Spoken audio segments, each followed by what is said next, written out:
over there. It's hiding behind my car. Okay, there we go. Call the Committee on Transportation Infrastructure to order pursuant to Committee Rule 5F, House Rule 11-2H4.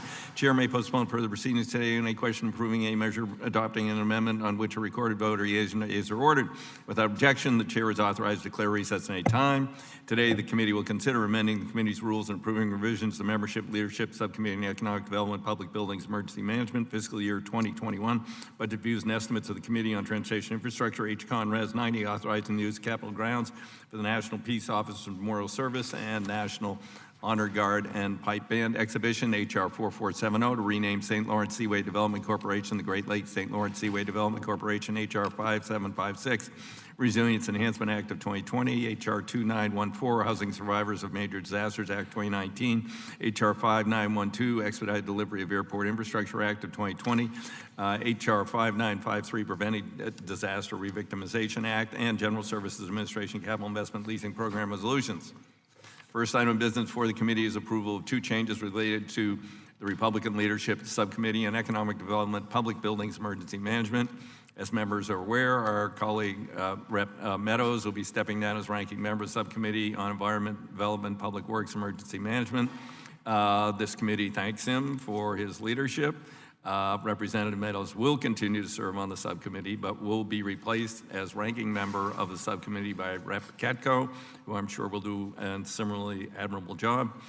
In order to implement these changes, the committee will consider two motions. The first motion is to approve a technical change to Committee Rule 8, reflecting the revised size and party ratio on the Subcommittee on Economic Development, Public Buildings, Emergency Management.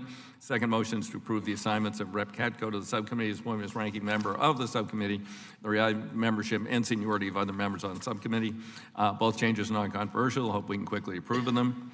Approval of revised committee rules and procedure. We will now consider technical amendment under two committee rules. As noted, draft rules before you simplify, reflect a technical change. Committee Rule 8 to show the revised size, party ratio, Subcommittee on Economic Development, Public Buildings, Emergency Management. The change is hopefully non-controversial. I support it. I now recognize Ranking Member Graves for a statement. Thank you, Mr. Chairman. I want to thank you for working with us on this revision. As you noted, Mr. Meadows is going to be stepping down in his leadership role, but is still going to serve on the subcommittee, and I appreciate the chair's willingness to align the Subcommittee on Economic Development, Public Buildings, and Energy Management ratios with the 5 other subcommittees. And with that, I urge the support of the revised rules and yield back. Thank you, gentlemen. Does any member wish to be recognized to discuss the rules change? Hearing and seeing none. Are there any amendments? Hearing and seeing none. I move that the revised rules of the committee be adopted. All those in favor signify by saying aye. Aye. All those opposed by saying nay. The ayes have it, and the revised rules are agreed to. Pursuant to House Rule 11, Clause 2A, the revised rules of the Committee on Transportation Infrastructure will be submitted for publication in Congressional Record, made available to members and the public on the committee's website. The next order of business is the approval of the revised subcommittee roster. As noted, revised subcommittee roster before you simply reflects the assignment of Rep. John Katko to the Subcommittee on Economic Development, Public Buildings, Emergency Management. Rep. Katko's appointment as ranking member of the subcommittee, and the revised membership and seniority of the other members serving on the subcommittee. I believe this change is non-controversial. I support it, and I now recognize Ranking Member Graves for a statement. Thank you, Mr. Chairman. Again, I want to thank you for working with us. I truly want to thank our colleague, Mr. Meadows, for all his hard work as ranking member of Subcommittee on Economic Development, Public Buildings, and Emergency Management. I'm pleased that he will be able to remain on the subcommittee and look forward to continuing to work with him in the future. And that said, I'm excited to bring Mr. Katko onto the subcommittee. I appreciate his eagerness to serve as ranking member and continue the subcommittee's work to improve the management of federal real property, reform disaster programs, and to work better for disaster victims in our communities and enhance economic opportunities throughout the entire country. Congressman Meadows has been a tremendous leader in those efforts, and I know Congressman Katko will as well. And with that, I urge support and yield back. I thank gentlemen. Any other member wish to be recognized to discuss the revised subcommittee roster? Any amendments? If not, I move revised subcommittee roster be approved. All those in favor signify by saying aye. Aye. All those opposed signify by saying nay. Nay. The ayes have it. Revised subcommittee roster is approved. Congratulations to Rep. Katko on assuming ranking membership. Look forward to innovative ideas. I now call up the committee's fiscal year 2021 views and estimates and ask unanimous consent that they be considered as read and open to amendment at any point. Without objection, so ordered.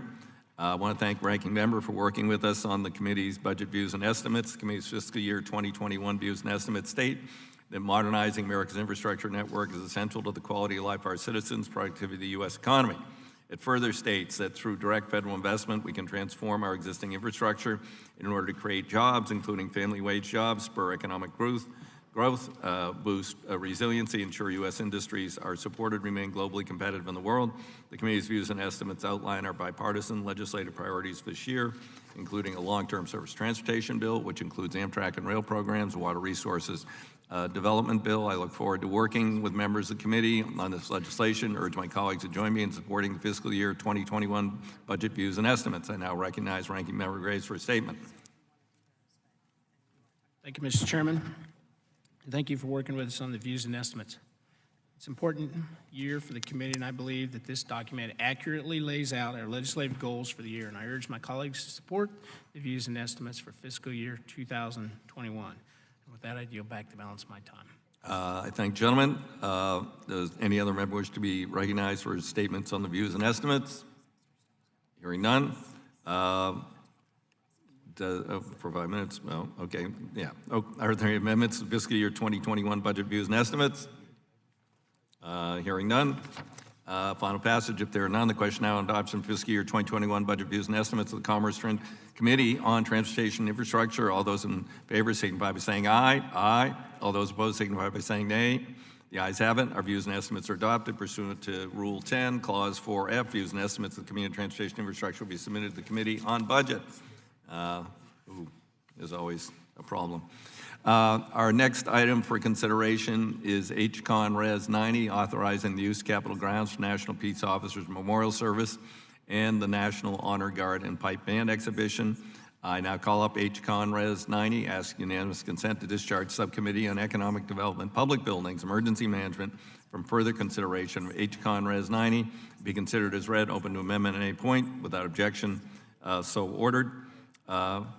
Recognize myself, introduced by Representatives Titus and Meadows. This legislation authorizes the use of Capitol grounds for National Peace Officers Memorial Service, National Honor Guard and Pipe Band Exhibition, May 15th. The 39th Annual National Peace Officer Memorial Service will honor the over 180 federal, state, and local enforcement officers who died in the line of duty in 2019. On May 14th, the National Honor Guard and Pipe Band Exhibition will provide law enforcement from around the country the opportunity to showcase their honor guards and hold a separate pipe band exhibition. I support this resolution, urge my colleagues to do the same. I now recognize Subcommittee Chair Titus to explain the bill. Rep. Titus. Thank you, Mr. Chairman. As you pointed out, this will occur during National Police Week. It's an honor to bring this resolution again, and it will recognize 182 law enforcement officers, including Luis Gustavo Alvarez of New York City. He was the veteran of the U.S. Marine Corps who joined the New York Police Department and was a detective who worked for 3 months in the rubble at Ground Zero following 9/11. He came before the Judiciary Committee last year to testify on the need to reauthorize the 9/11 Health and Compensation Act just days before he entered hospice care. He passed away just shortly thereafter, and his name will be memorialized and will join the thousands on the National Law Enforcement Officers Memorial that's located in Judiciary Square area of Washington. So I'm pleased to offer this. I thank the former ranking member Meadows and you for bringing it forward and urge support. I thank gentlelady. Now recognize Ranking Member Graves. Thank you, Mr. Chairman. In 1962, President Kennedy designated May 15th as Peace Officers Memorial Day. The memorial service began in 1982 as a small gathering in the Senate Park, and today the week draws tens of thousands to honor our fallen officers. This year, 2 fallen officers from Missouri are going to be honored. Police Officer Michael Lansdorf of North County Police Cooperative and Chief of Police Wayne Niederberg of the Lakeshore Police Department. It is important that we continue to honor our brave men and women in law enforcement who have made that ultimate sacrifice in the line of duty. And I urge support of this resolution and yield back. I thank Will the gentleman yield? Well, it's his time. I yield.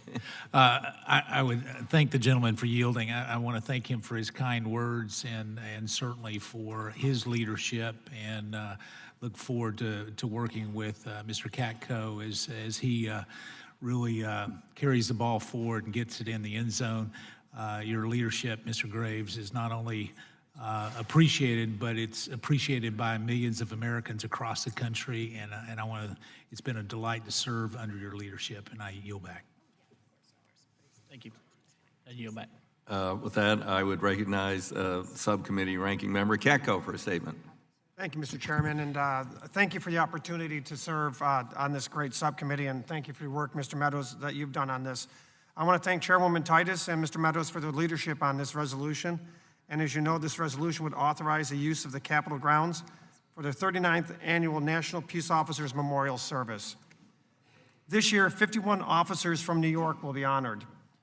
49 of those 51 officers have died from cancer relating to their response to the 9/11 terrorist attacks. 49 of the 51 honorees. Among those being honored is Under Sheriff Stephen McLeod, who passed away last year after 24 years of service as a law enforcement officer in my district in central New York. Under Sheriff McLeod also served as a 35-year member of the Weedsport Fire Department and assisted in search and recovery efforts at the World Trade Center following the 9/11 terrorist attacks. More than 18 years after 9/11, we can never forget the impact this day is still having on our first responders. Our men and women in law enforcement put on a uniform each and every day and risk their lives to ensure the rest of us are safe. I worked beside them for more than 20 years doing organized crime cases within the federal government. And that is why it is important for us to remember and honor those who have made the ultimate sacrifice. I urge your support of this resolution. I yield back the balance of my time. I thank the gentleman, and I was unaware of that extraordinary number from New York State, so that is sobering. I thank him for his statement. Do any other members wish to be recognized on this legislation? Seeing none, then are there any amendments to H-Con Res 90? Hearing none. The question is now on adoption favorably reporting of H-Con Res 90 to the House of Representatives. All those in favor signify by saying aye. Aye. All those opposed signify by saying nay. The ayes have it. The bill is approved, reported favorably to the House. Now call up HR 4470 to rename the St. Lawrence Seaway Development Corporation the Great Lakes St. Lawrence Seaway Development Corporation. I now call up HR 4470, ask unanimous consent discharge Subcommittee on Water Resources and Environment from further consideration of HR 4470 and be considered as read and open to amendment at any point. Without objection, so ordered. HR 4470, introduced by our colleague Rep. Marcy Kaptur, renames the St. Lawrence Seaway Development Corporation the Great Lakes St. Lawrence Seaway Development Corporation. This change highlights the important role the Seaway plays in global commerce as a direct connection between the Great Lakes and the Atlantic Ocean. The St. Lawrence Seaway Development Corporation, federal government corporation within the Department of Transportation, operates the U.S. portion of the Seaway. Since becoming operational in 1959, the St. Lawrence Seaway has enabled global waterborne trade from the Great Lakes region to the world. The binational waterway has moved on average 14 million metric tons annually. I strongly support this legislation, ask my colleagues to do the same. I now, what? You can go straight to Mr. Graves. Okay, I now recognize Ranking Member Graves. Thank you, Mr. Chairman. I support H.R. 4470, which represents a bipartisan initiative to better align, as was pointed out, the name of the St. Lawrence Seaway Development Corporation with its physical location and its economic importance. Located within the U.S. Department of Transportation, the corporation operates and maintains the U.S. infrastructure and waters of the St. Lawrence Seaway while performing trade development focused on driving economic activity for the Great Lakes St. Lawrence Seaway system. I want to thank the bill's co-sponsors and urge my colleagues to support the bill. And with that, I yield back. I thank the gentleman. Do other members wish to be recognized on this legislation? Seeing none, are there any amendments to H.R. 4470? Hearing none, the question is now on adoption favorably reporting H.R. 4470 to the House of Representatives. All those in favor signify by saying aye. Aye.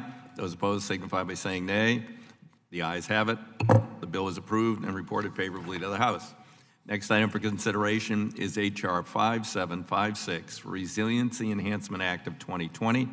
I now call up H.R. 5756, ask unanimous consent to discharge the Subcommittee on Economic Development, Public Buildings, Emergency Management from further consideration of H.R. 5756, be considered as read and open to amendment at any point. Without objection, so ordered. H.R. 5756, I recognize myself such time as I may consume.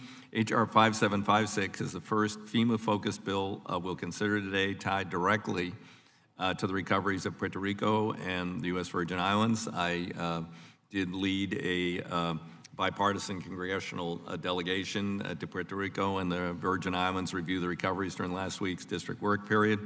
The amount of work remaining is staggering, in addition to the overlay now of the earthquake damage on the south side of Puerto Rico. This measure, introduced by Congresswoman Plaskett, delegate of Virgin Islands, and Gonzalez Colon, Puerto Rico, takes the flexibility given to FEMA in the Bipartisan Act of 2018, Bipartisan Budget Act, expands it to include the major disaster declaration the President granted Puerto Rico for the ongoing swarm of earthquakes the Commonwealth is experiencing. The level of destruction to the communities southern Puerto Rico is staggering, and it's unthinkable to me to think that without this bill, FEMA will have to approach the recovery from the earthquakes differently than the 2017 hurricanes. It's also unthinkable, nearly a month and a half after the most significant of these quakes, FEMA has yet to approve a permanent repair for the damaged and destroyed public infrastructure resulting from them, which includes schools, city halls, and other public buildings, and also highways and bridges. While we were touring impacted communities last week, we saw pancake schools in several municipalities, and until they flattened, and luckily this happened at 4:30 in the morning, otherwise hundreds of kids would have been injured or killed. They were the community hurricane shelters. So hurricane season starts in a few months, and we're at a bit of a loss as to what the substitute can be. This measure would ensure that FEMA is funding reconstruction to the latest consensus-based codes and standards for all relevant hazards. So a school that doubles as a community hurricane shelter sitting in a known seismic zone is constructed to withstand both hazards. That's only common sense. Further, just like Congresswoman Gonzalez Colon and Plaskett's H.R. 2242, which the committee considered in September, this measure expands the types of public infrastructure in Puerto Rico and the Virgin Islands eligible for enhanced recovery assistance. I believe there's a broad consensus on this committee, especially given our passage of the Disaster Recovery Reform Act. In the wake of disaster, we have to build back better and stronger to resist any potential future climate or seismic events. I support passage of the Resiliency Enhancement Act, urge my colleagues to do the same, and recognize Ranking Member Graves for a statement. Thank you, Mr. Chairman. I want to thank Ms. Plaskett and Ms. Gonzalez Colon for their continued leadership on these issues. This bill is going to clarify existing law to ensure Puerto Rico and the U.S. Virgin Islands can rebuild smarter and better, reducing costs in future disasters. I do appreciate their work on this. And with that, I urge support and yield back the balance of my time. I thank the gentleman. I now recognize Subcommittee Ranking Member Katko for a statement. Thank you, Mr. Chairman, and I will be brief. The Resiliency Enhancement Act would clarify language as part of the Bipartisan Budget Act of 2018, intended to speed up recovery following the 2017 hurricanes. I know Ms. Plaskett, my colleague, and Ms. Gonzalez Colon well, and I've had several conversations with both of them. And having lived in Puerto Rico as a prosecutor for several years, I know the situation well down there, and especially hearing from friends that are still down there how bad it is. So I agree with you, Mr. Chairman, that they need all the help they can get, and this will help. I want to commend Ms. Plaskett and Ms. Gonzalez Colon for their very passionate work in this area, and I yield back the balance of my time. I thank the gentleman. I now recognize Representative Plaskett. Thank you very much. I want to thank my colleagues for their support of this legislation to allow the Virgin Islands and Puerto Rico to rebuild additional infrastructure to be more resilient than prior recent disasters. And I'm pleased that the resiliency continues to be a common theme in this particular committee. As we all know, in the Bipartisan Budget Act of 2018, there was a recognition from Congress as to the sweeping destruction inflicted on the Virgin Islands and Puerto Rico by Hurricanes Irma and Maria. FEMA was given flexibility to make repairs and replace infrastructure on the islands to incorporate resiliency design and features, regardless of pre-disaster conditions, the standard that normally applies. However, eligibility was limited to infrastructure providing critical services, schools, hospitals, utilities, etc. Excuse me. In addition, according to FEMA, this assistance cannot apply to damages caused by the disaster declared after 2017, such as recent hurricanes in neighboring Puerto Rico, without congressional action. We introduced the Resiliency Enhancement Act of 2020 to clarify that infrastructure eligible for this additional flexibility includes roads, bridges, ports, airports, affordable housing, and stormwater infrastructure on the islands built back, which will minimize the need for future taxpayer investment in recovery. Members of this committee recently participated in a CODEL down to the islands and observed some of our unique challenges. I want to thank my colleagues for coming, for being very observant, for being engaged in that CODEL. This issue of road or bridge or housing unit not being considered critical came up with FEMA. FEMA's interpretation and implementation of pre-disaster condition waiver in the Bipartisan Budget Act of 2018 has run counter to the intent of the legislation approved by Congress. So I, working with my good colleague and sister, Jennifer Gonzalez-Colon, and others, to correct this in this legislation. This bill would also apply these additional flexibility to any major disaster declared in the Virgin Islands of Puerto Rico through fiscal year 2022, including the recent earthquakes. As I've said before, this committee in the past, part of the reason that there has been so much damage was the federal government's persistent underfunding of the territories. Measures to see that we don't have the same type of devastation that we have seen will save money.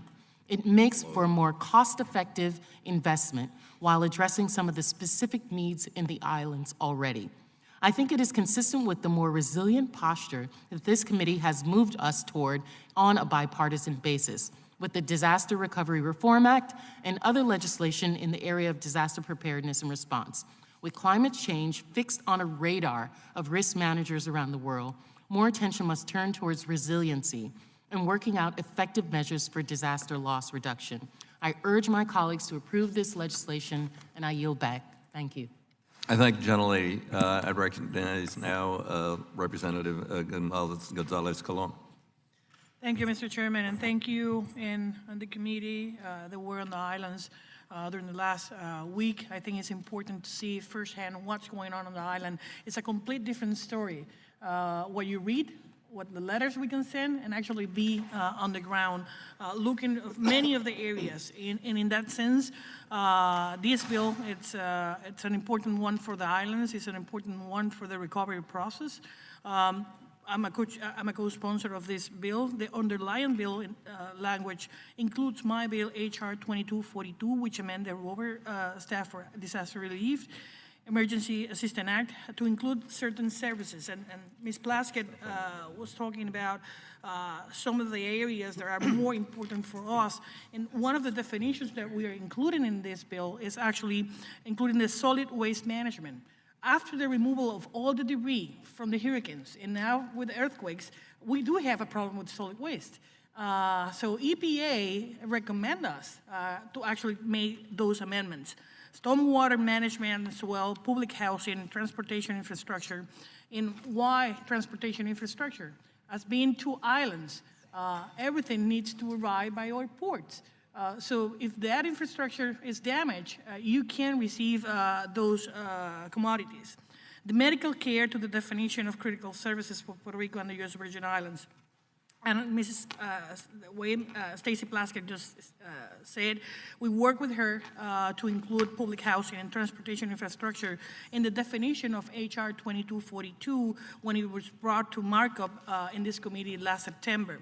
However, this bill extends this flexibility under the Stafford Act, Section 2601, under the Bipartisan Budget Act, through September of 2022 for Puerto Rico and the Virgin Islands. And that's one of the biggest amendments, and that's the reason not only am I co-sponsor, but I truly believe that this bill will be better for the islands. The recovery depends on having available materials, supplies, and personnel needed to be on site. Without ports and transportation services to allow the flow of goods and services to non-continuous jurisdictions such as Puerto Rico, Alaska, Hawaii, or other territories will be experiencing delays in the recovery as we learn in the aftermath of Hurricanes Irma and Maria. Additionally, as I just mentioned, solid waste management and stormwater infrastructure are essential to mitigate additional flooding, landslides, and contamination of drinking water sources. And you may remember those were part of the issues that were discussed in hearings in this committee during the last year as well. Those issues are typically provided by local governments and they are often unable to afford the cost of sudden catastrophic events and are equally essential for resiliency, recovery, and sustainability measures. Without the definition or without the designation of the services that are not defined as a critical will limit the availability of FEMA assistance and recovery funds to provide sound and resilient solutions to systems that have a big impact in the short and long-term recovery of the affected jurisdictions. And because of that, I think that this bill is going to be necessary to the island. I encourage all my colleagues to support this bill. And I want to thank Chairman DeFazio and Ranking Member Graves, not just for bringing this bill to markup today, but actually working with Plaska's staff and my staff during the last year to make those changes. By extending this provision, it continues to give the islands time and flexibility to recover, allowing us to build back a better, more resilient infrastructure that mitigates or reduces the impact of future disasters. With that, I yield back. I thank the gentlelady. Do other members wish to be recognized to make a statement regarding the bill? Mr. Garcia, Representative Garcia. Thank you, Mr. Chairman, and I move to strike the last word. I briefly want to thank you for leading the committee delegation, the Congressional delegation, to Puerto Rico and the Virgin Islands just last week. We were joined by Senator Dick Durbin because our state, the city of Chicago, and so many of my constituents have strong ties to our brothers and sisters in Puerto Rico. In fact, Illinois has more than 200,000 residents of Puerto Rican heritage. On the trip, the committee assessed recovery efforts in Puerto Rico and the aftermath of the recent earthquakes affecting the southern part of the island. Thank you, Chairman, for not only acknowledging but prioritizing an urgent need for action. This bill, introduced by Representative Plaskett, expands the definition of critical services to ensure recovery assistance includes support for families who have suffered from the devastating earthquakes in December and January. Puerto Ricans continue to live without roofs. Crumbled schools have left children without facilities to learn, and individuals still don't have access to proper health care.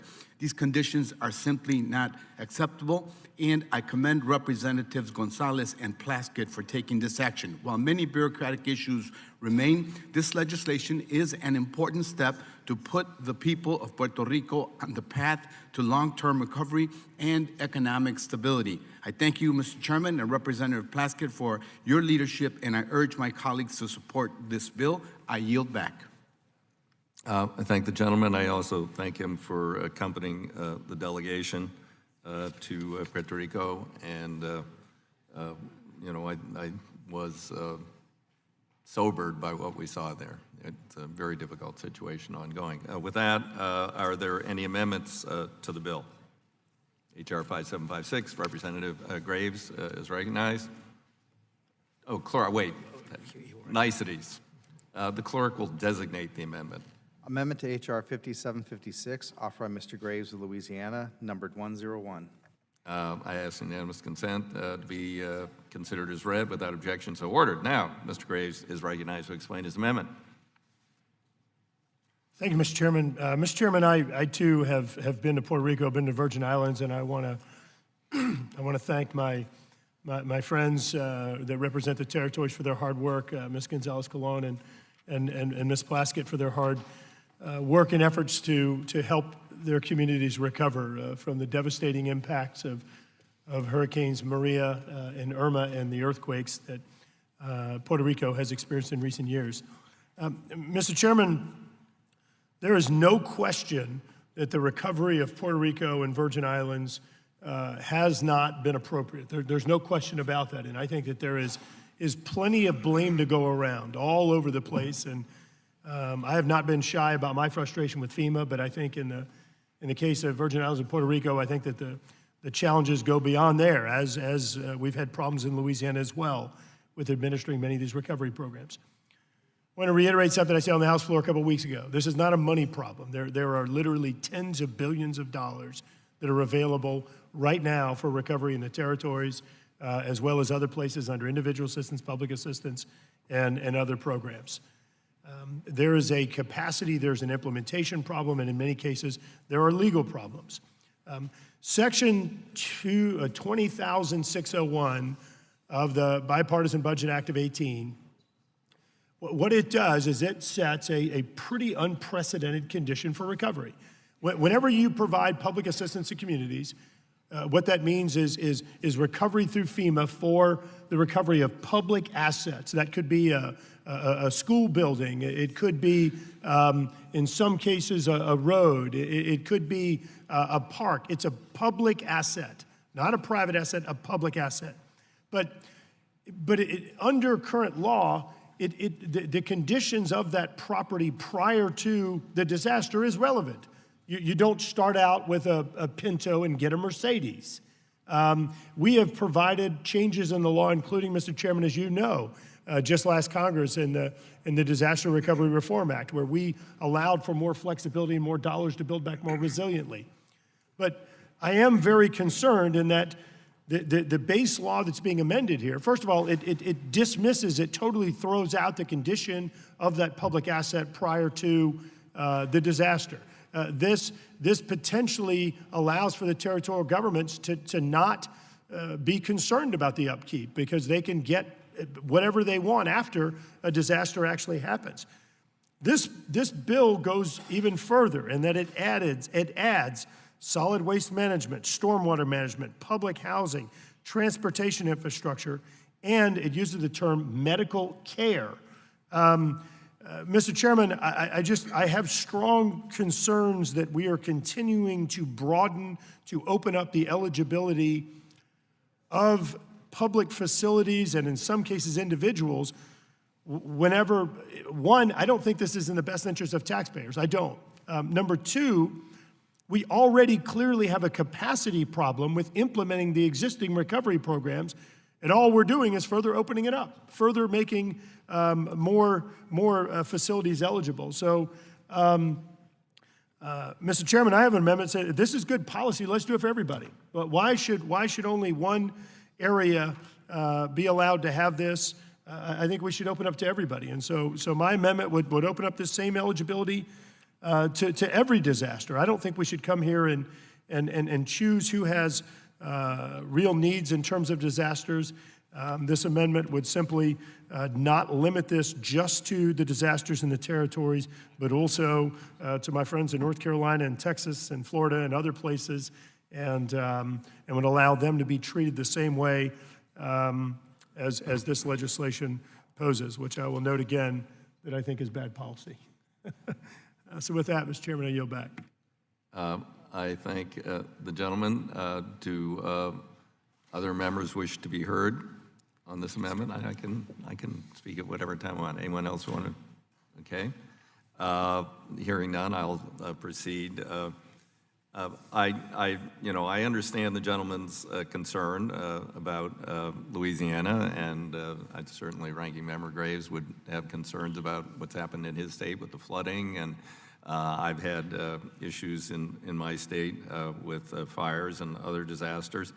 But to expand this unique legislation, which was negotiated between Majority Leader McCarthy and Minority Whip Hoyer when the Republicans were in charge of the House in the Bipartisan Budget Act to give FEMA this additional flexibility to extend it to all disasters, future and I think even retroactively, would be extraordinarily expensive and obviously block this legislation from coming to the floor. So I share some of the gentleman's concerns. You know, having been twice to Puerto Rico, I mean, for instance, PREPA, their power authority was corrupt and incompetent, and you know, and we don't want to reward that sort of behavior, but we do have to look at the extraordinary destruction that was wrought and the reconstruction that's necessary.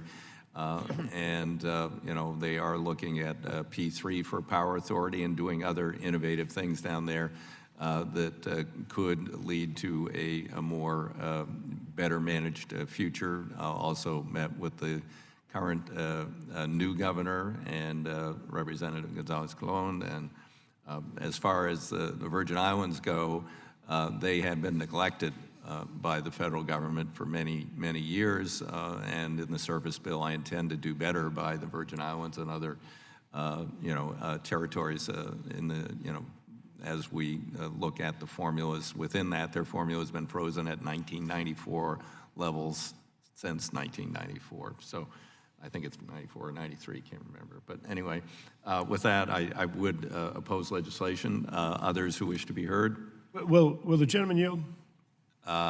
Sure. Thank you, Mr. Chairman. Mr. Chairman, look, I'll say it again. I have strong concerns about the policy here, but I also understand that my friends from the territories have great needs. I'm going to vote against this bill. This amendment, as well as some of the other ones that I've filed today, I just think it points out some of the what I believe are flaws in the policy that we ought to think through a little bit more. Mr. Chairman, I will withdraw this amendment. I am going to vote against this bill and just urge that we be a little bit more thoughtful as this, in terms of the precedent that we're setting, as this moves to the floor.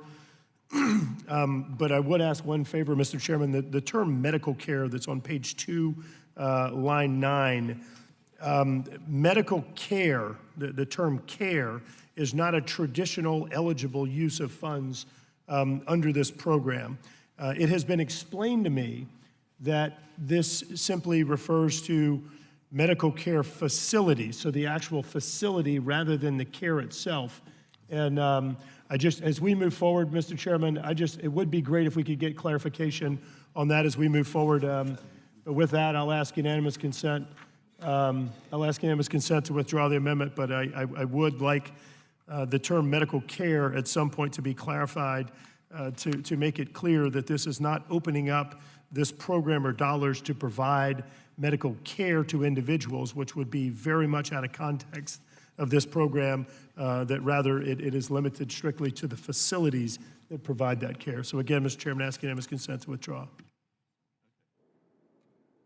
I thank the gentleman. It is my understanding it was the intent to limit it to facilities, and I believe that we can deal with that as we move toward the floor. I thank him for his scrutiny. With that, Representative Norton. I recognize the gentleman has withdrawn his amendment. He raises an issue that may well become an issue for many areas of the United States. The problem we have here is that the Virgin Islands and Puerto Rico are on the cutting edge of climate change. So there is an urgency here. I hope that as climate change becomes clearer throughout the United States, the gentleman will revise his amendment as other areas become as deeply implicated in climate change as Puerto Rico and Virgin Islands. So I regard this as an important way to start, and it may be, given what we are seeing flash across the United States with respect to climate change, that the gentleman's amendment may become quite relevant as time goes on. I yield back. I thank the gentlelady. Other, I just had a comment, which I understand the concern of my colleague, Mr. Graves, and I think it would be inappropriate if we were making legislation specifically for the Virgin Islands and Puerto Rico that did not address other areas as well that face disaster. What this bill is doing, however, is, I believe, a technical fix to language that was put into the Bipartisan Budget Act for disasters, specifically for the Virgin Islands and Puerto Rico, which in that legislation amended the Stafford Act specifically for the Virgin Islands and Puerto Rico to allow us to rebuild more resilient, in recognition of Congress's underfunding over such a long period of time, that having us build to disaster standards would be financially irresponsible on the part of Congress. Because to build to disaster level standards would make us obviously much more vulnerable to hurricanes when they come again, which is inevitable to happen. But putting the Virgin Islands and Puerto Rico to pre-disaster standards allowed us to build more resilient. However, there were areas which were not in that the interpretation that FEMA had, and this is to provide FEMA additional interpretation of what areas could be covered. And I agree that it was for non-emergency medical facilities, and that should be fixed, that it is only the buildings, the infrastructure, that in fact should be allowed to have this. For them to say that schools and hospitals and utilities should be made as pre-disaster, but not a road or not a bridge, was just an interpretation I believe that FEMA had that was incorrect to the intent of Congress. And this legislation is to give that direct, since FEMA seems not to be able to make interpretations that are logical on their own, to give them that logic for them. I yield back. Chairman. I thank General Ms. Colon. Thank you, Mr. Chairman. I just want to clarify some things. The medical care definition was included in the HR 2242 that was unanimously passed here in this committee in September of last year. But again, hearing my colleague and friend from Louisiana, the intent is not providing medical care, is helping the medical care facilities. So I agree with him in defining that sense. Why? It was FEMA who actually recommended us that to the technical assistance for many of the hospitals on the islands, and remember, when Hurricane Irma Maria, Virgin Islands and Puerto Rico were without power for many months. So one of the first areas to attend were the hospitals that were without generators. Without access to the main roads because of the problems in infrastructure. So when we include medical care, it should be medical care facilities in order to have FEMA, and actually they did bring the generators to all hospitals, private and public, during that time, but they did recommend that kind of definition. So with that, I yield back. Thanks, General. Do any other members wish to be heard? Hearing none. Further amendments? Who? Oh, yes. Gentleman's recognized. Thank you, Mr. Chairman. I'd like to yield a moment or 2 moments to Mr. Graves. Mr. Chairman, I just want to quickly respond to the comments. In regard to building back more resiliently, recognizing future conditions, I agree with you. And you and I have worked on legislation to do just that, including the Disaster Recovery Reform Act of 2018 that has provisions in it that provides for more flexibility.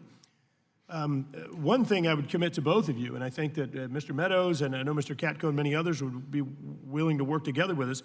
If FEMA has flawed in their interpretation of that law, let's sit down. I'll go there and fight right next to you with that one and see if we can get them to interpret that bill correctly, that law correctly, because it is cost effective, as we know from disaster-prone areas, to build back resiliently, to have the appropriate standards in place, anticipating future storms and disasters.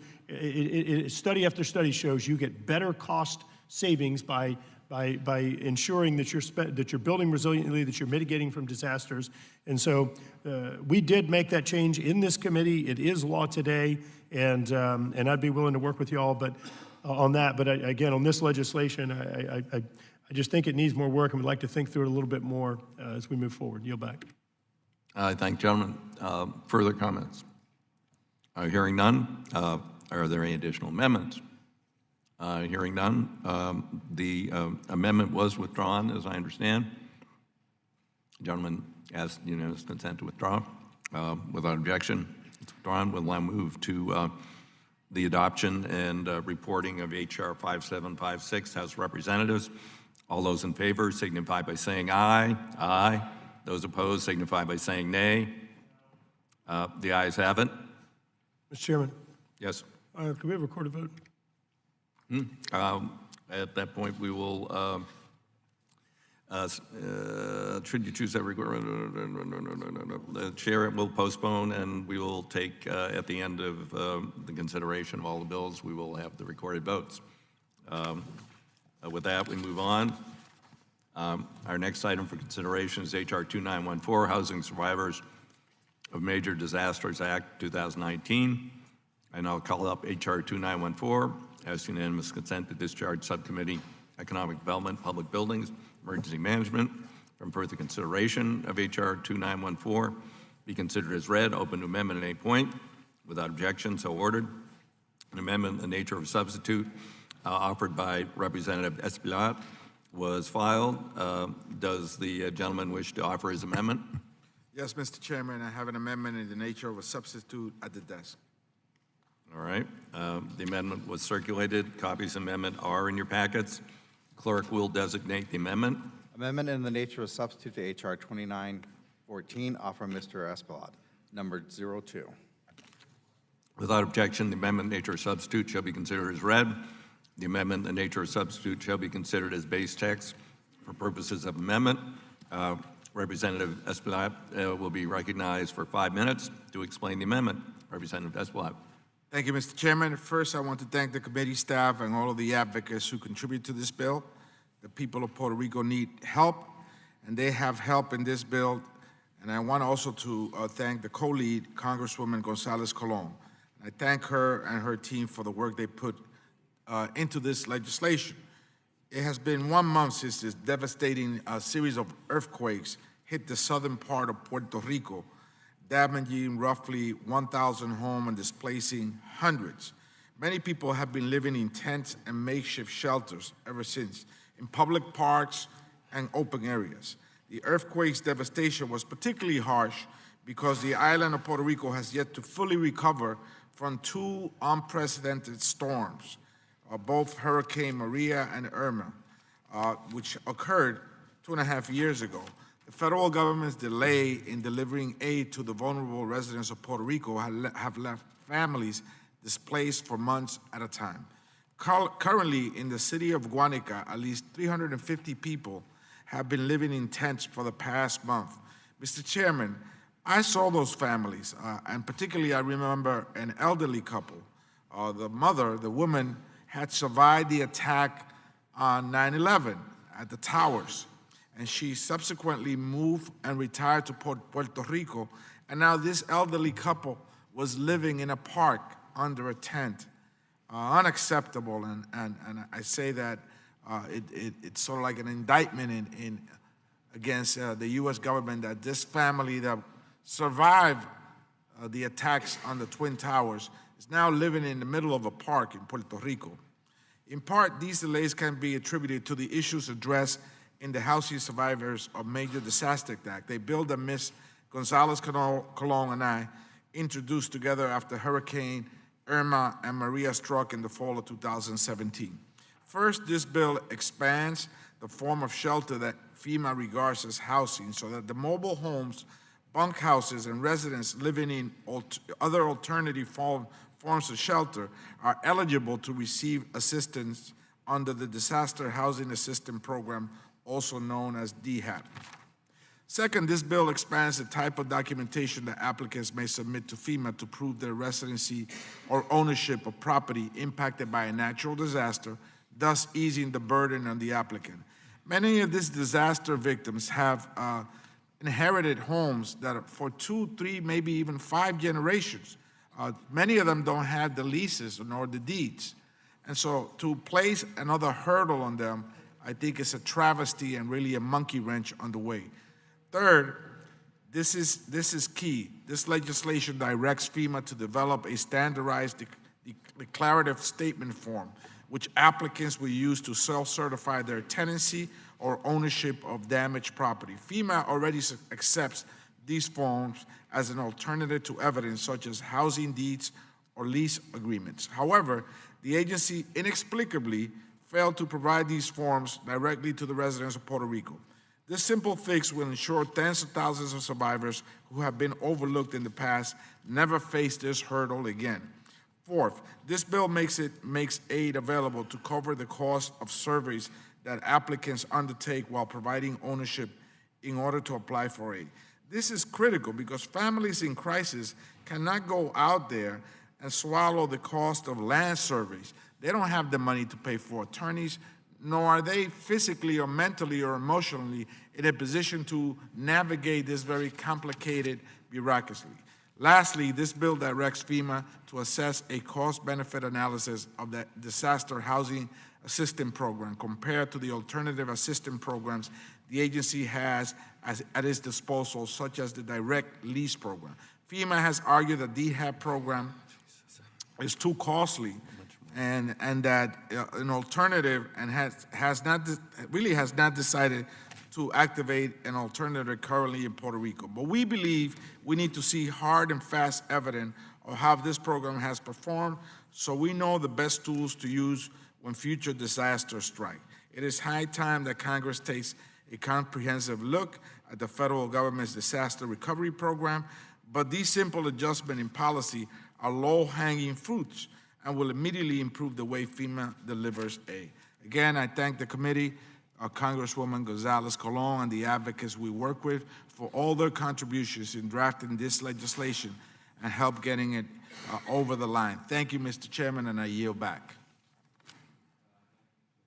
I thank the gentleman for his explanation and for outlining the challenges. We heard similar concerns while we were in Puerto Rico, and I believe that the amendment in the nature of substitute addresses a number of the concerns that were raised. With that, I'd ask if other members wish. Ranking Member Graves, do you wish to be? Okay, sorry. Ranking Member Katko. Thank you, Mr. Chairman. I support the amendment in nature of a substitute to H.R. 2914. The amendment in nature of a substitute would help clarify acceptable forms of documentation for disaster victims to demonstrate eligibility for assistance. Unfortunately, one hurdle for disaster victims may be simply to prove that they are in fact disaster victims. In some areas, for example, property records may be unclear or out of date. This bill would direct FEMA to establish a clear process, forms, and needed documentation to better facilitate assistance for people impacted by disaster. I urge that this amendment be adopted and the underlying bill be approved, and I yield back the balance of my time. I thank the gentleman. Other members wish to be recognized. Ranking Member Graves. Thank you, Mr. Chairman. I want to thank Ms. Gonzalez-Colon for her work and Mr. Espiat on this bill, obviously, and for working with us to make the changes, found in the nature of a substitute. It makes the bill work as intended. This bill is going to help clarify FEMA's process for verifying residency and home ownership, and I would urge support for the underlying bill, and I yield back. I thank the gentleman. Representative Garcia. Thank you, Mr. Chairman. I, too, add my voice of support. Surviving a major disaster is traumatic. Dispersing federal aid shouldn't be caught up in bureaucratic hurdles while people in need suffer and wait. I thank Representative Espaillat for taking action to eliminate some of the most ridiculous hurdles that prevent Puerto Ricans from getting the aid they need. For example, in order for those who have lost their homes to receive federal assistance, disaster survivors must produce documentation like a title, deed, or notarized document, regardless of whether those items may have been lost when the homes were destroyed to begin with or flooded. To put that in perspective, thousands of families were left homeless after Hurricane Irma and Maria, and now hundreds of devastating earthquakes have left many in 10 cities across the southern part of Puerto Rico. Despite this, we are still making people jump through hoops to prove they need help. How many billions of dollars have we approved for Puerto Rico, yet bureaucratic paperwork is what is keeping hundreds from getting the assistance they need to rebuild their homes? It's shameful. It's time we take the burden off of our Puerto Rican sisters and brothers and put the burden on the government to make this recovery money move. This bill does that. It makes it easier for families to prove eligibility for housing assistance, and I commend Representative Espaillat for advancing this legislation. I urge members of this committee to support the bill. Thank you. I yield back. Delegate Representative Gonzalez Colon. Thank you, Mr. Chairman. What this bill is achieving is actually cutting the delays in the recovery process. When you suffer a disaster like Hurricanes Irma and Maria, many people lost their titles. Many people lost their documentation. And we are hearing about that in news every day, asking why too many blue tarps in Puerto Rico and why the help is not arriving to those homes. One of the issues is the home ownership titles and all the documentation that is needed by housing, that is needed by FEMA in order to get that assistance to the people. So what this bill is going to do is reducing the recovery delays for disaster victims. What it will do is clarifying FEMA in terms of the process of verifying the home ownership and the residency of the people that were affected. So we're just clarifying the process here because of the usual paperwork can be difficult when you are following a disaster, and this bill will provide that information. I want to thank Chairman DeFazio again for working this bill and majority and minority staff for almost 6-7 months, and of course Representative Espaillat for working with me this bill to address and ensure constituents in Puerto Rico got as much flexibility as possible to prove their ownership of a property for assistance after a natural disaster. He visited the island. He saw this was the main claim during the first month after Maria. How can I prove this is my house, even when I'm living here for 30 years? When is the land of my family land plot for many, many years, and I don't have the documentation to prove it immediately because of the legal process of the island. This bill will also provide alternatives in order to prove that individuals were residing in an area during natural disaster. Again, this will require a report on the Disaster Housing Assistance Program and how effective this program is. And I don't see why we can request a report on this issue. The Federal Emergency Management Agency, FEMA, decided against using the Disaster Housing Assistance Program in Puerto Rico following Hurricanes Irma and Maria, and has looked to other programs to meet the immediate need of those affected by natural disasters. Why, when you are asking for FEMA assistance, you need to submit the SBA request for a loan? I mean, there's many processes that have been taking place during this period of time, a lot of them without the proper information. Now those things were corrected after the hurricane, a week after the earthquakes, so we can say that there's a big difference between the process in the hurricane aftermath of Irma and Maria, and now with the earthquakes in January. And it's because FEMA has been providing that flexibility already. However, the most important consideration must be how to meet immediate needs, how to address them for individuals and families affected immediately after a natural disaster. And again, I want to thank Representative Espaillat and his staff for working with my staff for this bill, and for many other things regarding housing during the last year. And I know it's taking a long time for the bill to be completely ready, but I think it's in a great spot right now. I also want to thank Aaron Davis and Johanna Hardy from the majority and minority staff they work hard to get this amendment ready in order to be in a proper way. And again, thank you, the committee, for traveling to Puerto Rico during the last CODEL and the visits before during the terms of 2017. The visits of members of Congress to Puerto Rico, having firsthand what's going on, is the best resource we have in order to make this kind of things happen. If it was not in the news, no one would be taken care of. We don't have senators. I don't have a vote on the floor. I don't have a Puerto Rican delegation, but I feel that my colleagues here in the House are having my back in this kind of issues, and that's the reason I support this bill. That's the reason I'm a co-sponsor. And again, thank you for providing a lot of much help. And some people may say, there's a lot of billions of dollars being approved to Puerto Rico. We don't have it yet. A lot of them are being approved, but not dispersed. So the process is a long process. It's going to take years. This is a way to expedite that recovery process for many of the people. And I want to thank also Representative Mass that was on the island recently seeing the aftermath of the earthquake. With that, I yield back. I thank gentlelady. Other members wish to be heard on the general discussion? If not, now bill is open for amendment. Representative Graves. Mr. Chairman, I'd ask unanimous consent if amendment number 102 and 103 could be considered en bloc. Without objection, so ordered. Thank you, Mr. Chairman. The clerk will designate the amendment en bloc. An en bloc amendment to the amendment in the nature of substitute to H.R. 2914, offered by Mr. Graves of Louisiana, consisting of Amendment 102 and 103. Without objection, so ordered.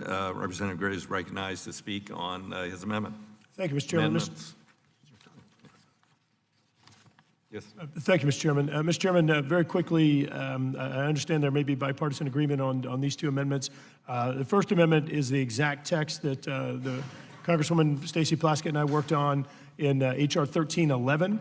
This passed this committee unanimously. And what it does is this attempts to align the STEP program that is run by FEMA with the Community Development Block Grant Disaster Recovery Program run by HUD, where we have seen where temporary housing solutions are implemented within a home, in some cases spending tens of thousands of dollars, but required to only make temporary housing accommodations and then come in and in some cases, ripped out in the very same week as the HUD program comes in and does long-term recovery. It is a complete waste of taxpayer funds. It re-victimizes disaster victims. So what this does is it provides more flexibility to FEMA to allow for better alignment in the short-term and long-term programs to where we're not wasting taxpayer dollars. As I recall, after Hurricane Harvey, in some cases they were spending $65,000 per home for temporary repairs,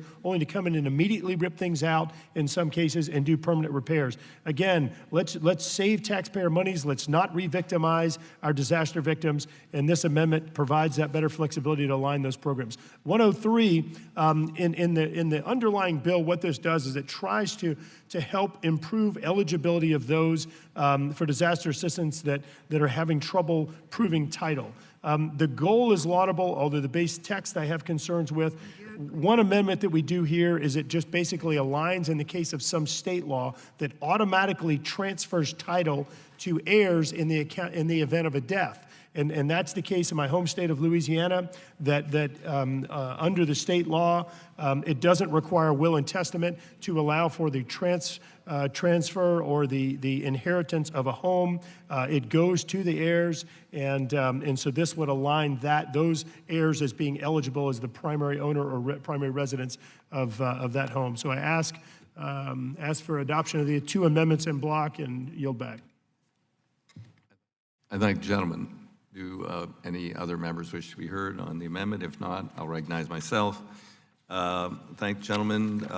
On 102, we considered identical language last year, marked up 1311. Unfortunately, OMB, the trolls under the bridge with the green eye shades, are holding it up. But it does deal with an issue of post-disaster housing, would modify housing repair under Stafford Act. It does make sense. I will support the amendment. And then 103, I think that this was already covered. However, I appreciate the gentleman's desire to be as explicit as possible in our direction to FEMA, who sometimes needs more direction. So I will support that. I would note in the future it'd be useful if the gentleman, I realize we're not in session very much this year and we've just been out for 10 days. But if the gentleman could either meet at least the deadline of the day before so we can review the amendments and fully understand them, it would be helpful. With that, I would call a vote if there's no further, those in favor of the amendments. Mr. Chairman, just want to make note that yesterday was Mardi Gras, which should be a national holiday. The other 49 states hadn't gotten the memo yet. Len? Oh, are there amendments to the amendment as in block? Hearing none. Questions on the amendment? Those in favor signify by saying aye. Aye. Those by nay, nay. Aye. Ayes have it. Are there any other amendments to the bill? Other amendments to the bill? Chairman, I have an amendment. Okay. Clerk will designate the amendment. Amendment to the amendment in the nature of substitute to H.R. 2914, offered by Mr. Graves of Louisiana, numbered 105. I recognize the gentleman to explain his amendment. Mr. Chairman, under the base text of the bill as well as the ANS, it has a provision that makes eligible the disaster relief fund funds for the research of title. So what that means is if I own a home and I'm unable to prove title to the home, that the federal government is going to pay for that research to prove that I own the home. Look, we have thousands of people in my home state that are in a quandary in regard to eligibility, but I got to tell you, I don't think it's a taxpayer responsibility to pay for research to prove who owns a home. That's the homeowner's responsibility. We already have spent $1.7 trillion for every billion dollar plus disaster since 1980. We want to get disaster aid to disaster victims. And I think that continuing to open up eligibility to all of these things that I do not believe are a taxpayer responsibility, all it's doing is further placing burden on the agencies trying to administer this. I don't think this is something that the people that I represent should have to pay for, meaning that taxpayers should have to pay for.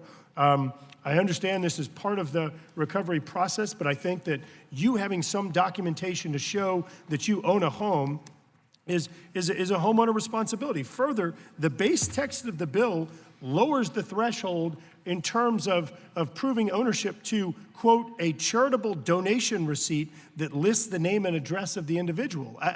What in the world did taxpayers need to pay for in order to help somebody find a donation of $5 to the Salvation Army? I don't believe that's the case. And so this amendment would strike subsection B, which makes it a federal taxpayer obligation to have to pay for research related to obtaining title or prove ownership of a home that I think is really incumbent upon that homeowner. Yield back. I urge adoption of the amendment and yield back. I thank the gentleman. These comments apply to 105, 106, and 107 in the interest of time. Oh, wait. No, I didn't do these in block. No, I know. You got two more. Oh, your comments. I'm sorry. My comments, yes. I'm not going to speak on each one. I'm going to, again, thank the gentleman for offering this amendment and those to come. Unfortunately, again, receiving it just for the markup, we do not fully understand the impact. I think he raises some interesting concerns, but I hope the gentleman will withdraw these amendments, and we will attempt to address those concerns more specifically under 105, 106, 107 before we go to the floor, or in future bipartisan disaster reform legislation. Do other members wish to be recognized? Representative Espaillat. Thank you, Mr. Chairman. When one flies into San Juan, Puerto Rico, we are perplexed. How come there are still, years after Hurricane Maria and Hurricane Irma, so many blue tarps in hundreds, if not thousands, of homes? The reason why that is so is because it is critical that we provide disaster relief and victims an unimpeded path to relief. And in fact, when someone is traumatized by a hurricane of the magnitude of Maria or an earthquake similar to the ones that impacted the island recently, one not only may have lost their deeds because the wind just took it away, or because you have inherited that property from your great-great-great-grandfather. It is almost cruel and unusual punishment to then have to hold that family, which is traumatized, responsible from hiring a high-priced attorney or a certified public accountant to engage in bureaucratic path to then access the help that we're sending here from Congress. I think we're in the business of helping people. If we want to help those victims, I think that Ms. Gonzalez-Colon agrees with us that we should try to really tackle all these obstacles, these monkey wrenches that are on the way to assist people that are still, years after the storm, living under blue tarps, and those that are residing in parks and open areas in the southern part of Puerto Rico. Let's give them the help they needed. They're looking to us for help. Thank you, Mr. Speaker. I yield back. I thank gentlemen. Other members wish to be recognized. Representative Mercosal Powell. Thank you, Mr. Chairman. I just want to express my support for the underlying bill, H.R. 2014, the Housing Survivors of Major Disasters Act. I think that this bill makes it easier for families to get the housing assistance after a major disaster. I can tell you that we had a major hurricane almost 3 years ago, Hurricane Irma, and it devastated South Florida. So many families from Key West all the way to Homestead and Kendall needed quick access to basic services. And I think that this bill will cut through the red tape so that individuals and families aren't denied any FEMA aid after future hurricanes because they actually lack the specific documentation to prove ownership of damaged or lost property. If you lose everything, what you need is immediate assistance, not the hurdle of trying to get all these documents in place that you've actually lost because of the disaster. So I think that this is a way for us, for all of us, to give our constituents more ways to prove ownership, and I think that this bill does exactly that. Disasters bring so much uncertainty to so many families, and I think that it's important for us to pass through this legislation so that we can help ease this burden. With that, I yield back. Thank you, gentlemen. Representative Mast. Thank you, Chairman. I'd like to offer my support for the amendment offered by Mr. Graves. As somebody that also lives in a hurricane-prone area, an area that's been struck by hurricanes numerous times, I would just like to say, we prepare. It's what we do. We prepare in the form of having generators that we check on in our garages before we get into hurricane season, of having shutters or different kind of materials that we'll put over our windows, of making sure that we have food, water, ice, different things that need to be put in place when we have these kinds of disasters coming, such as a hurricane. As an example, it's not unreasonable, in my opinion, to expect that people maintain and keep safe important documents that will be needed by federal agencies when they're seeking assistance.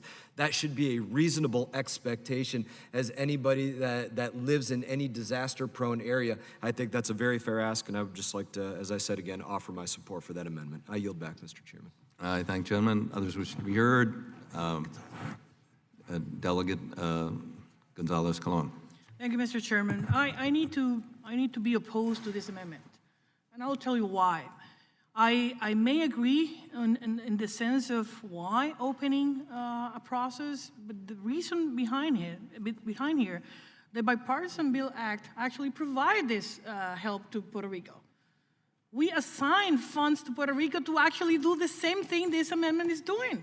This is not new. What we are including here is taking away the hurdles from FEMA to actually allow the people of Puerto Rico to recover when they don't have the title in their hands. That's the reason we're dealing with this legislation today, to actually reducing those delays in the bureaucracy of providing the papers or the documentation, the home ownership title.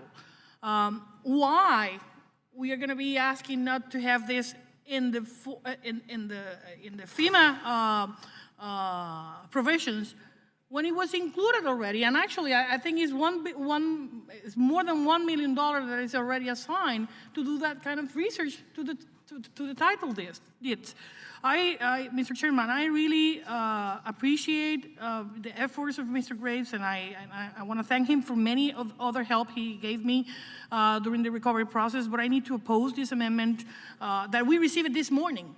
We don't even have the time for do the proper research and provide him with the facts. That I think is important for all members of this committee to actually have a proper discussion on the issues.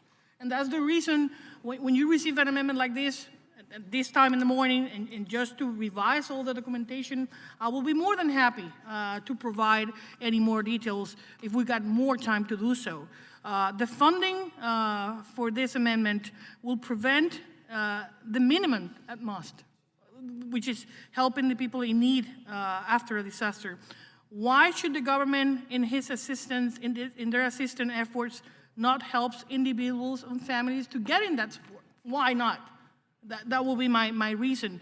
And the titles and the deeds of their homes were the first document the federal government asked to those people that were affected to actually get immediate assistance. If they're never provided that title deed, they will never get the assistance immediately. And that was an issue for many months in Puerto Rico. And at the end, FEMA actually granted to provide whatever document was available because they knew we were having months without the help being disbursed just because of that process. So at this point where people need to recover, the least we can do is providing that kind of help if that is a requirement for the federal government. And again, if we need to work an amendment in the process of this bill being considered on the floor, I'm willing to. But let's have a proper discussion with staffers in the majority and the minority to get things done in a proper way in revising those documents. With that, I oppose the amendment. Well, the gentlelady's time has expired. Let me just, for purposes of members of the committee, I just wish to ask the gentleman a question. Does the gentleman going to offer and withdraw these three amendments? Mr. Chairman, that's my intent. Okay, just so members know that, okay? The gentleman, yep. I recognize from somebody's time. Thank you. Mr. Chairman, amendment number 105, I'll say again, I feel strongly about the policy. I don't believe that us both lowering the bar on what can take the place of a title as we drop it all the way down to a receipt for a charitable donation and having taxpayers fund the research. I don't think you do both. I don't. I think it's a complete waste of taxpayer funds to do both. And so I would like to take the gentlelady from Puerto Rico up on her offer to sit down and work with us on this. I think there's some perfections of this language that we could do here and in other places. With that, ask unanimous consent to withdraw amendment number 105. Without objection, the amendment is withdrawn, and as I said earlier, I'm not going to come in the next two. I'm happy to work on these issues as we move forward. Are there further amendments to the bill? Mr. Chairman, I have 106. Designate, the clerk will designate. Amendment to the amendment in the nature of substitute to H.R. 2914, offered by Mr. Graves of Louisiana, number 106. The gentleman is recognized, and members of the committee will understand that the gentleman intends to withdraw the amendment. The gentleman's recognized. Mr. Chairman, I'm going to go ahead and speak on 106 and 107 together, and I will offer UC following. Mr. Chairman, amendment number 106, what it does is let me go through and just read what this bill says. There's a provision in here that says in section 3, notwithstanding any other provision of law. All right, so it waives every other law, every eligibility criteria that's out there. Notwithstanding any other provision of law, someone may be eligible for assistance if they are residing in an area for which a major disaster has been declared in any living quarters. I think that when you look at this holistically, notwithstanding any other provision of law, so you're waiving all criteria that's out there. You're saying if someone resides in an area that's declared by a disaster, including, quote, in any living quarters. I don't know what that means. I could be standing there and I'm potentially all of a sudden eligible. It doesn't have to, there's no requirement to be my primary residence. There's no requirement that I be the owner. There's no, it lowers again the threshold of you showing that you live there by simply having a donation receipt or a credit card statement or a medical record. I mean, all sorts of things that I think open the door to all sorts of fraud and abuse. I think we need better criteria. Look, let me be clear. The objective of this bill, I represent a disaster-prone state. And I fully agree with you that FEMA, HUD, all of these disaster responding agencies are disasters themselves. There's no one on this committee that's beat up on them like I have. But we are creating solutions in search of problems. There are real fundamental problems.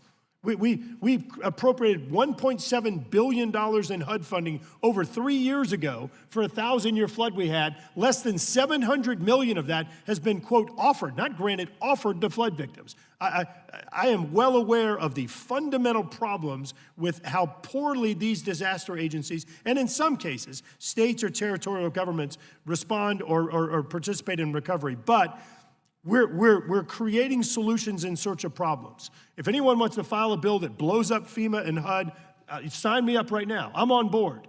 But we're not truly solving problems. I'm telling you right now, we will come back in a year if this becomes law. We will not have solved problems. And so one of these amendments, and let me be clear on why I'm saying that, because just opening up eligibility to all these people, all it does is flood the application process. That doesn't help the people that truly have needs. So one of the amendments simply says that, number 106 simply says that it adds a provision indicating that this has to be your primary residence. I think a pretty clear criteria. The primary residence of the person or the household, meaning that if you have 4 residences, you can't say that you stood in 4 different disaster places and get money from all of them. It ties it back to primary residence. The Second Amendment, number 107, simply says that it ties back the rent requirement, because right now under current law, this says that mobile homes or manufactured homes are eligible. They're eligible under current law. They're eligible right now. And so I don't know what this is doing in some cases other than really blowing the sideboards off of criteria that otherwise is in place, like it has to be your primary residence, like you have to be the actual owner of the property. Or there are other programs for renters and assistants. I don't know what this does other than going to flood the application process. It eliminates any type of clear bar or criteria for eligibility, and I think it's going to end up hurting those that truly need assistance. So I'll say it again. I'll take up the gentlelady from Puerto Rico on her offer to sit down and talk through this. I'd love the opportunity to do it with the chairman and his staff as well. I fully agree with the objectives of the legislation. I don't think in practice it's actually going to solve the problems. Ask unanimous consent, Mr. Chairman, to withdraw amendments number 106 and 107 and look forward to future dialogue as this bill moves through the process. Without objection, so ordered. With that, I believe we're on to a final vote. Oh, yes, we didn't do that yet. Okay. The question is now, are there further amendments? Questions on the amendment, nature of substitute. All those in favor signify by saying aye. Aye. Those opposed signify by saying nay.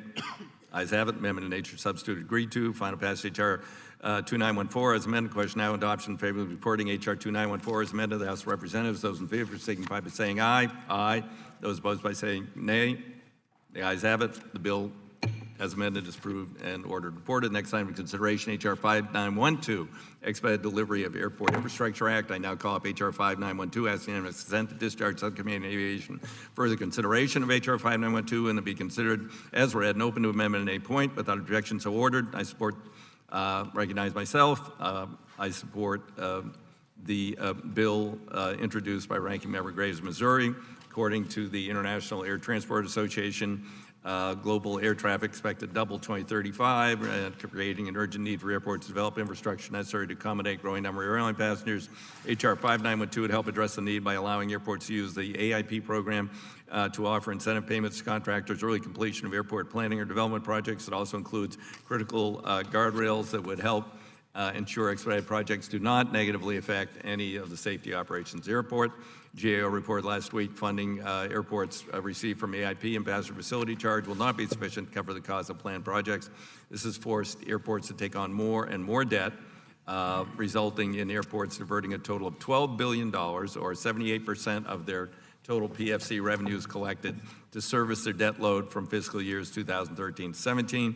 Many airports have consequently deferred needed infrastructure investments or have complete projects in phases, steps that will lead to increased construction times and costs. So while this bill makes strides in the right direction, I believe it's still, there is a good case for allowing the PFC, which has been frozen for nearly 2 decades, to be increased in order to more quickly expedite future projects and with less expense and wasted money on interest to Wall Street. With that, I recognize the ranking member. Statement in support. Thank you, Mr. Chairman. I am the proud sponsor of 5912, which is the expedited delivery of airport infrastructure, Act of 2020.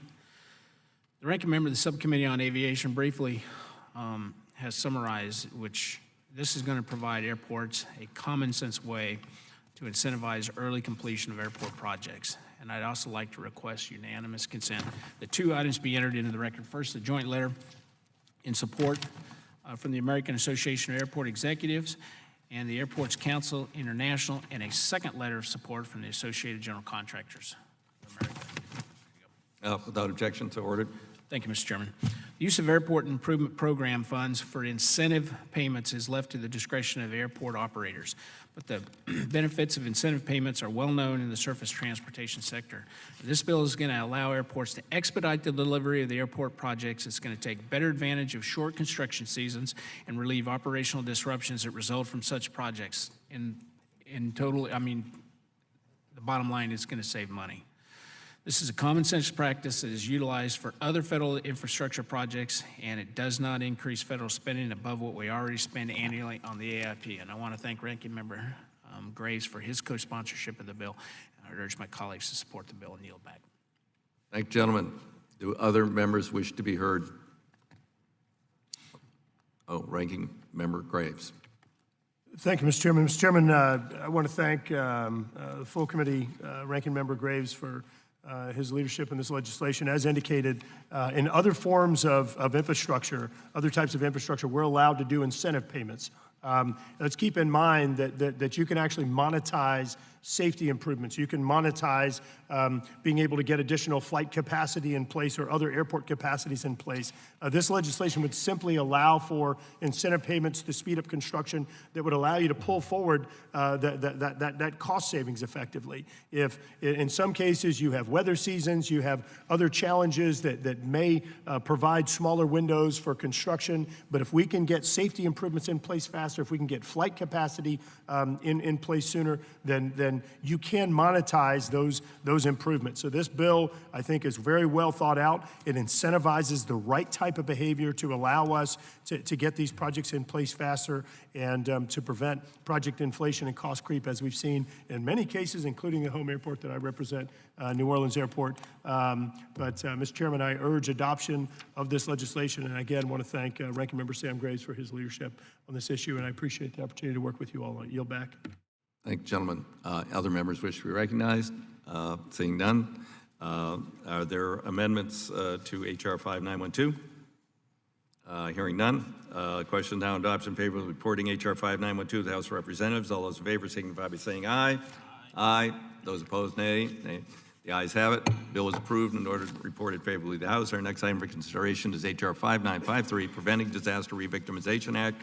I now call up H.R. 5953, asking unanimous consent to discharge Subcommittee on Economic Development, Public Buildings, Emergency Management, further consideration of H.R. 5953 be considered as read and open to amendment at any point without objection, so ordered.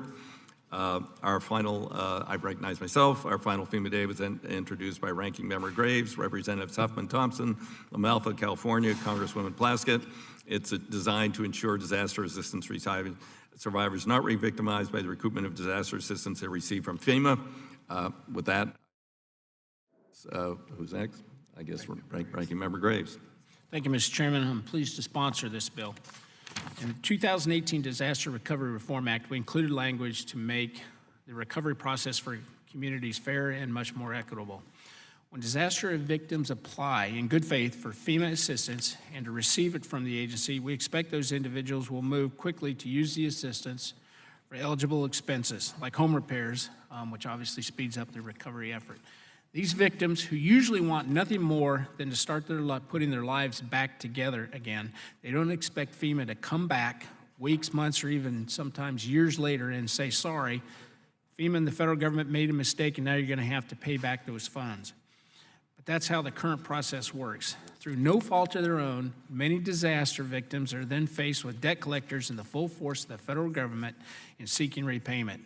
And to add insult to injury, the process for victims to apply for a repayment waiver is very complicated and even more confusing.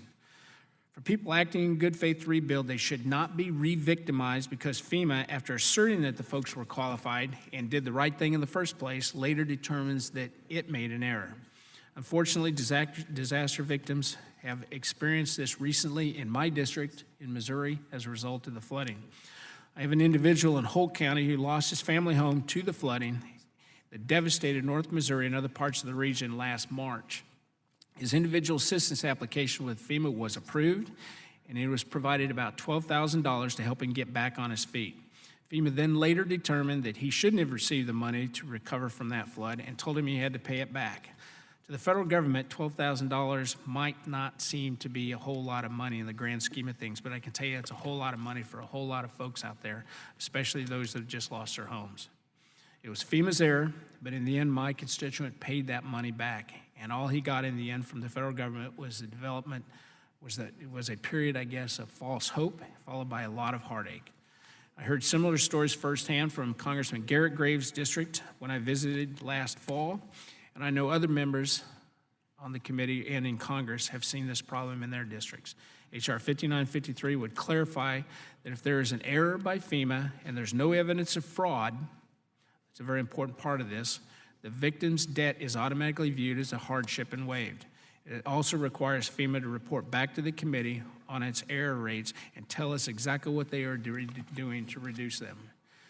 While we thought issues like this had been addressed as part of the disaster reform efforts that we did pass in 2018, it is clear from the committee's oversight of DURA implementation that we have more work to do, and we need to make it more explicit of what we are asking from FEMA. I think this is a good first step. We have already have a newly confirmed FEMA administrator appearing before the committee next month, and I hope we can work productively with him to help ensure that the law is being implemented based on Congress's intent. And with that, I'd urge the support of the legislation. And thank you very much for working with us on this, and yield back the balance of my time. I thank the gentleman. Do other members wish to be heard? Ranking Member Katko. Thank you, Mr. Chairman. I want to echo the comments by my colleague and the ranking member and congratulate him on his leadership on this issue. This bill addresses a specific issue that many communities impacted by disasters have seen. All too often, after a disaster, we wind up creating unnecessary roadblocks for disaster victims who do the right thing. When people in good faith apply for assistance and get it, they expect the experts, FEMA, to make the right decision. Yet, what we have seen is long after assistance has been provided and appropriately used by the recipient to recover from the disaster, FEMA sometimes makes an ex post facto determination that the government agency, not the applicant, made a mistake. And then they turn and punish the person that they gave the money to. People must have confidence that they can rely on FEMA's determinations so they don't hesitate in rebuilding, fearing at some point they may be asked to repay the assistance. This bill included language giving FEMA more flexibility to waive such debts. Excuse me, not this bill. The Disaster Recovery Act included language giving FEMA more flexibility to waive such debts. However, the burden falls on the disaster victim and the process is highly complicated. This bill will clarify that when FEMA makes an error, the burden falls on FEMA and not the disaster victim. I urge support for this legislation. I yield back the balance of my time. All right. Are there any amendments? Mr. Chair, Representative Davis is recognized. Mr. Perry has an amendment at the desk that I'd like to offer. Clerk will designate the amendment. Amendment 97. Amendment to H.R. 5953, offered by Mr. Davis. It's recognized to explain Mr. Perry's amendment. Thank you, Mr. Chair, and thank you to the ranking member for this piece of legislation that I am very supportive of. Many in my district have seen the wrath and the aftermath of a FEMA approval process and then come back and have their disaster happen outside of the natural disaster. But Mr. Perry's amendment to H.R. 5953 is necessary due to FEMA's high rate of error in the distribution of the covered assistance. The high rate of error is partially due to conflicting interpretations of distribution requirements within FEMA. FEMA is not transparent about the processes used to make these decisions, which has allowed these conflicting interpretations to continue to cause errors in their distribution decisions. Mr. Perry's amendment would add transparency by requiring the administrator to report to Congress on the internal processes used to make distribution decisions and any changes made to such policies. This added transparency will help us determine if vague processes are leading to these errors and provide a path to resolving such issues. I urge a yes vote on this amendment, and I yield back. Okay. I thank the gentleman for representing Mr. Perry's amendment so eloquently. We're willing to accept the amendment. Without objection, the amendment is adopted. Are there other amendments? Hearing none, we will then move to final passage, which is we are now question is adoption favorably reporting H.R. 5953 to the House of Representatives as amended, and those in favor signify by saying aye. Aye. Those opposed signify by saying nay. Ayes have it. Bill is approved. Reported favorably to the House. General Services Administration Capital Investment Leasing Program Resolutions en bloc. We will now consider 24 General Services Administration Capital Investment Leasing Program Resolutions. I ask unanimous consent to call up the resolutions en bloc and that they be considered as read and open to amendment at any point without objection, so ordered. I support all of the 24 General Services Administrations before us today. With that, does anyone else wish to be recognized? Ranking Member Graves. Support it. I urge adoption. With that, I yield back. Okay. Other members wish to be recognized? Hearing none, then we will, there are any amendments to the en bloc resolutions? Hearing none, then the question is now on adoption of the 24 GSA resolutions en bloc. All those in favor signify by saying aye. Aye. Those opposed by saying nay. Nay. The ayes have it. 24 resolutions are adopted. We will now proceed to the measures on which recorded votes were requested. What happened to my microphone? Is a roll call vote still requested at this point? The gentleman withdraws his request. With that, then we move to the question. Oh, didn't we pass? Okay, all right. So now the question is on whatever that bill was that the amendment was to. 5756. 5756. All those in favor signify by saying aye. Aye. Those opposed? The ayes have it. Bill is adopted and will be reported favorably to the House.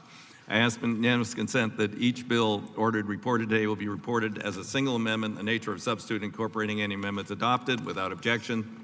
So ordered. I ask unanimous consent staff be authorized to make all necessary technical, clarifying, conforming changes. Each of the bills reported today to reflect the actions of the committee without objection. So ordered. Pursuant to House 22, Clause 1, I ask unanimous consent Chair or designee be authorized to offer such motions as may be necessary in the House to go to conference with the Senate on the legislation adopted today or any similar measure. Without objection, so ordered. I ask unanimous consent pursuant to Rule 11, Clause 2L. Members have at least 2 calendar days in which to file any supplemental, minority, additional, dissenting views on legislation adopted today. Without objection, so ordered. I ask unanimous consent the chairman, after consultation with the ranking member, has authority to strike or revise any provision of the bills order reported today that would cause sequential referral to another committee, that would cause the bills or concurrent resolutions to be subject to Budget Act or Rule 21, pay-go point of order. Without objection, so ordered. Pursuant to Rule 5, Rules Committee, Transportation and Infrastructure, Chair notes today presence quorum for actions taken on all committee business today. With that, the Committee on Transportation and Infrastructure has completed its business today, and the committee is adjourned.